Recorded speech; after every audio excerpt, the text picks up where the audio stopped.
সামান্য ৰাইজক বনবতৰ এখন স্কুলত তেখেতসকলৰ যি বাৰ্ষিক ক্ৰীড়া সন্মিলন পাতিছে আমাৰ হোজাই জিলাৰ আব্দুল হাছিব গাৰ্লছ হাইস্কুলত।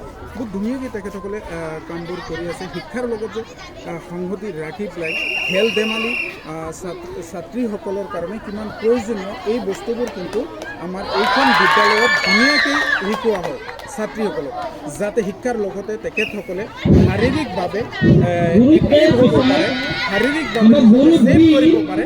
এইখিনি বস্তু ৰেগুলেশ্যন যিখিনি কেলেণ্ডাৰ ৱাইজ আছে তেখেতসকলে এইবোৰ পালন কৰে। আমাৰ আব্দুল হাছিব গাৰ্লছ হাইস্কুল দেখিছে আপোনালোকে যিখিনি উৎসৱ, যিখিনি ক্ৰীড়া সমাৰোহ, বাৰ্ষিক ক্ৰীড়া তেখেতসকলে উদযাপন কৰি আছে। ছোৱালীসকলক সম্পূৰ্ণৰূপে খেল ধেমালি যে শিক্ষাৰ এটা অংশ, পাৰ্ট অফ এডুকেশ্যন, এই বস্তুবোৰ কিন্তু তাইসকলক ধুনীয়াকৈ দি আছে।